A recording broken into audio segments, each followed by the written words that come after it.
right. We are in the Q&A for the BOSS system, the business operating system, the engine that runs our business, where we earn the money we earn, work the hours we work, have the stress we do or don't have because of that engine.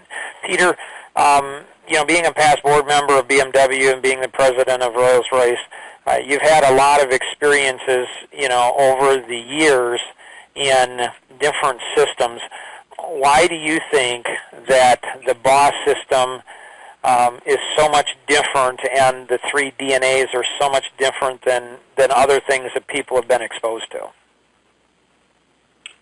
It's simple. So to me, it's foundational. And when you were describing all the different personality combinations, it's true. When you're dealing with business life, it's extremely complicated. But the fact of the matter is, it all revolves around basic principles, and that's what I think's really exciting and good about this course and the process is it keeps using the taproot of these very basic principles for life. So the thing that I think that's tough about, leverage is that, and about the BOSS system as well, is it is true that it is simple, but it's like in a swimming pool, I think. Like, you go in and it's a couple of feet in. You're like, oh, it's a couple of feet. And then all of a sudden, like, you go off the deep end. Like, you're just thinking, it almost reminds me, Peter, you did forensic accounting, I believe? Yes. So it reminds me. So I was originally going to become a CPA. And in my sophomore year in high school, I took an accounting course, loved it. I'm like, my gracious, I love accounting. I want to become a CPA. So I took it again in my junior year, and then I took it in my senior year, so 2 years in high school. And then when I went to college, I'm like, okay, this is the pursuit, this is what I'm going to do. And I went into class, and the first week was like a cakewalk. I'm like, I'm a pretty smart guy. Like, this stuff is, like, I got this down. And then week 2, I got same thing. Like, it's like, this is like nothing. Like, oh, this is easy. And then all of a sudden, week 3, I was lost from going therefore on. Like, we covered in 2 weeks in college what we, had covered 2 years in high school. And I think that's the way the BOSS system is in each one of the 3 DNAs. Any suggestions for people, Peter, as it relates to, once you go ahead and go off the deep end, like once you start drowning? Well, let me give you a couple of examples that I think fall right into this. I mean, companies, and I'll use the BMW and the Rolls-Royce and some of the ones I've worked for, they have personalities, right? They have cultures. Those personalities and cultures as a company are based on their processes and the way they do business, right? So, when you join a company, a strong brand, or one that has a strong culture, in order to get things done, you have to do them a certain way. So you have to leverage their culture, their processes, the systems that they use as flexibly as you can to move things forward or accelerate in those circumstances. And if you don't, a lot of time in the last few years since I've left BMW, I've had companies come to me that want to bring products into BMW, the company, and the way they're presenting it, I 9 times out of 10 have to tell them, if you do it this way, you will not even get an appointment, never mind a successful sell of your system or what have you. So it's really important to understand that you have to understand the client. A company, if you're dealing with a company, then has individuals that are representing that culture or those processes that they have to comply with in order to potentially integrate something that's an advantage to them to bring into it. So, at the top level, you've got to understand the culture of the company and the way they work in order to integrate with them if you're trying to bring something of value to that business. And then at the next level down from understanding that, you have to understand the individuals that you're dealing with who are interpreting their own company culture and processes and using that to filter and understand how what you have may fit in. And the personality and culture and processes in BMW versus Rolls-Royce, even though they're part of the same group, are quite different. And if you go to Apple or Starbucks, you'll find the same thing. So the importance of that, understanding the foundation on which you communicate with a company and then the individuals in the company, plus what area in the company you're speaking to, whether it's finance or sales or marketing or servicing, because within that overall company culture, they all have their systems and processes that they're dealing with, and they're all interpreted by individuals that are sitting in front of you if you're actually working with them. Nice. So hopefully that makes sense. That's really the power of this. Right. Yeah, absolutely. And Tom, if we look at the DNA for business, the 530 grid, we're going to be going into both of these more. We're going to be going into both of these in more detail in future lessons. So, Tom, thoughts on the 530 grid and how that gives, from a big picture perspective, leverage? Well, it really sets the groundwork. I know just in looking back on the companies that I've worked with and for, including my own, when I first saw this, it was like, the proverbial light bulb going off. Because and most of the companies that I've been involved in have been sales organizations. And specifically the one I'm involved in now, which is in real estate sales, it's interesting to sit down and take a look at. When you look at those 5 things on the left-hand side, the marketing, pre-sales, sales, servicing, and client for life, in the real estate industry, which is the shocking thing, is that instead of the company doing marketing and pre-sale and the agents doing the sale and then the company helping with servicing and client follow-up, the agent actually ends up doing it all, which has been the thing that I've been trying to get some of the brokers to start to really understand that, this is what a sales company does. If you can just align yourself with these 5 things, and then the 30 things off to the right explain how you implement some of the stuff. But the fundamental of those 5 things on the left, to me, are the things that really make this whole 530 grid stand out, especially if you're in a sales company. Nice. All right. So when we look at the BOSS operating system, again, we'll be breaking this down in to the different pieces and taking, a lesson for each one of these. This is the foundational for the course. So the 7-week course, if we don't understand these things, it can get, at least on a surface level, at least have some basic understanding. We're going to have challenges where we're going to get a little bit overwhelmed. All right, let's take a question here. Lee, from Reno, what question would you have? I think probably would be what's the best way to learn the business operating system efficiently without getting overwhelmed? That's a great question. I remember when Tom went ahead and first saw the 530 grid, and we were talking, and it didn't used to have numbers on the small boxes. We'll get into that in future lessons.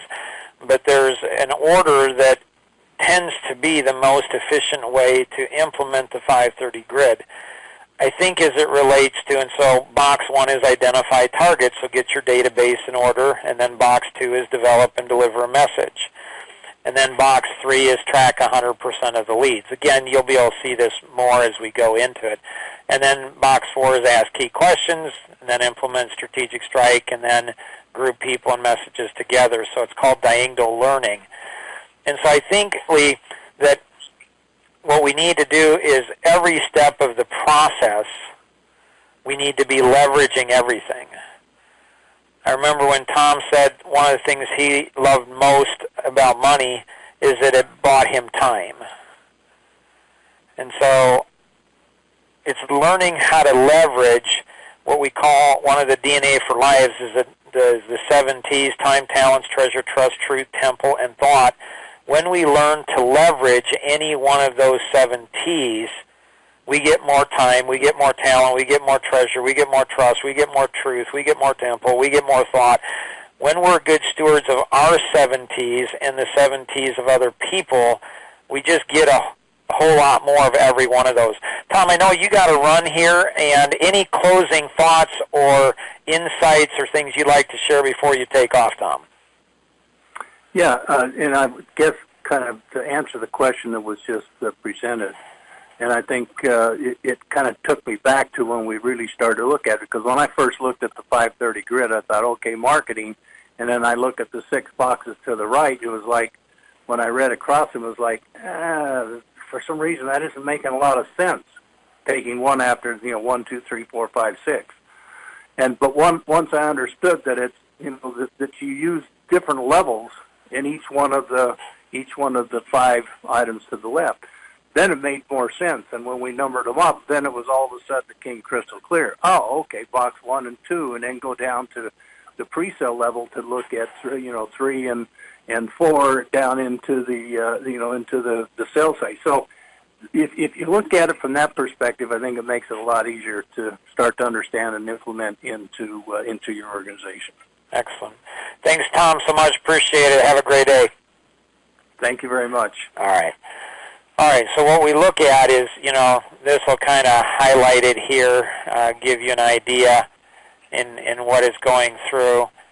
And so we're going to be getting more into this in a couple, lessons into the future on the different types and different ways of being able to go through it. And that's where leverage takes the 530 grid. And 530 grid is not just for business. So nonprofit organizations, they go ahead and use it. Even in education, we've actually had teachers in school take the 530 grid and actually use the 530 grid to be more efficient in their teaching, reduce their stress, gain more engagement with the students, all of those types of things. All right, let's take a question from Nicole here. Nicole, what questions would you have for us? I guess I have 2. So my first is, as we're going through these lessons and leverage and learning about the 530 grid, what's the science to asking the right questions, 1, to get people to move, and 2, to make sure we're uncovering the things we don't know? You always say, you don't know what you don't know. So how do we start pulling that out? Peter, thoughts on that?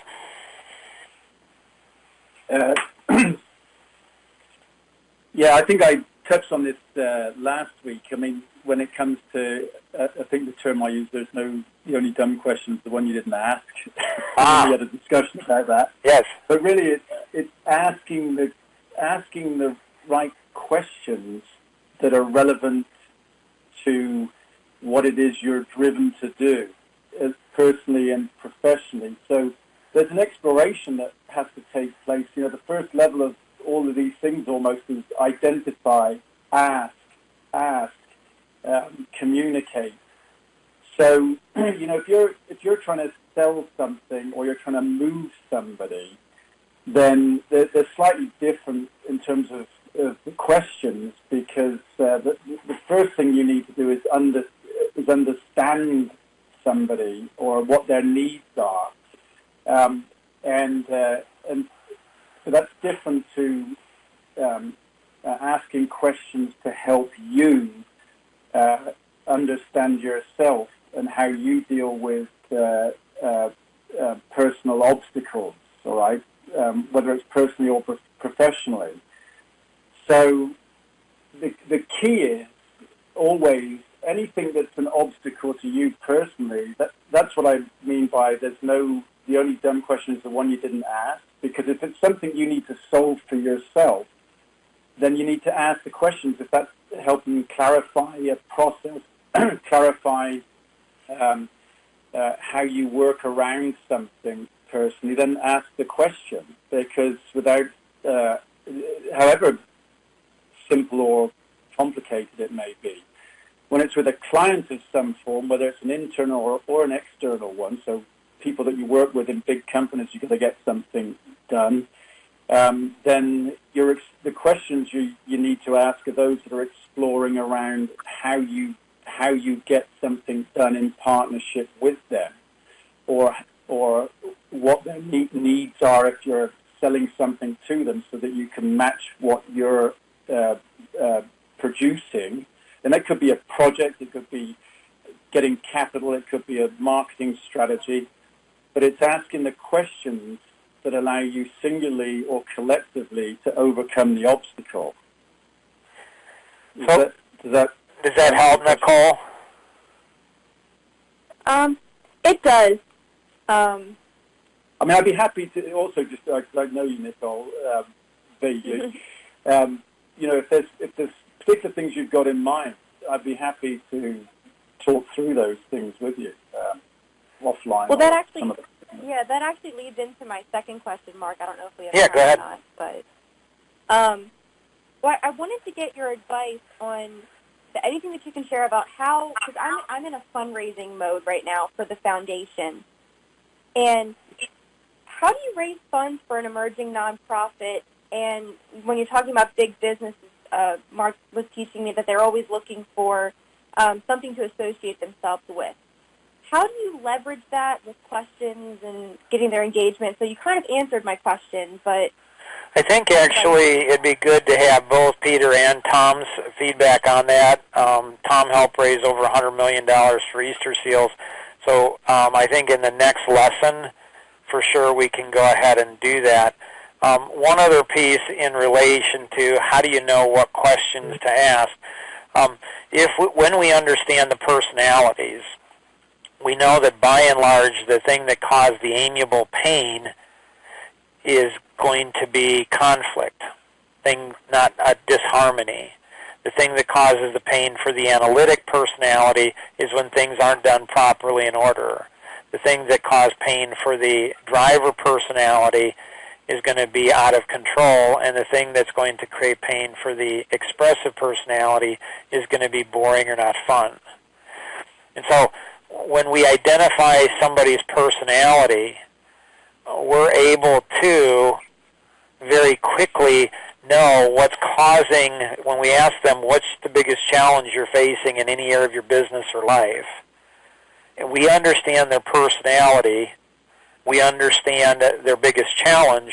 We now have an understanding about how to solve that problem, move them to a solution, how our products or services or how we can assist them in a very significant way. Let's take one more question. Yes, go ahead. Mark, can I just give a little bit quick bit of input into that question too? Is the guy that often used to receive requests for a contribution that within a corporate environment. Nicole, I tell you, it's the same thing as target marketing. Anything you kind of got to you've got to find the target audience, and if you go for bigger companies to support not-for-profit, most of them have a portfolio of contributions that they make, and they're usually designed to comply with what it is that is in their DNA. So if it's a company like BMW, for example, it might be things that are related to green environmental things. There could be also local community support that they give, but they're things that resonate with that company's culture. Targeting individuals is slightly different, but it's the same. You know, whatever not-for-profit you represent, you have to define the target audience, companies and individuals that might that would you'd have a strong resonance with the not-for-profit, and that's at least the first step is to do that, because then you're increasing your probability of talking to somebody that's predisposed, a company that's predisposed, if what you have fits in with their matrix of giving. Nice. So we're going to be going into a bonus session. The bonus sessions are not recorded, and so that's why it's so important to get involved and participate, in the live. And so event. So look for 2 other individuals that you believe would benefit from leverage. They could be peers, they could be clients, they could be anyone, and encourage them to sign up and do so right away, because every week we've been able to have some bonus sessions. And again, these sessions are not recorded, and so they're really backstage passes beyond even what we're doing here. If you have any questions on anything we connected, we went over today, connect with the individual who invited you to participate, or you can call toll-free 888-230-2300. That's 888-230-2300. Or if you're calling in outside the U.S., you can call the U.S.-based number 630-393-9909. That's 630-393-9909. And always remember, we can accomplish so much more together than we ever could on our own. God bless. Have an amazing day. Bye-bye.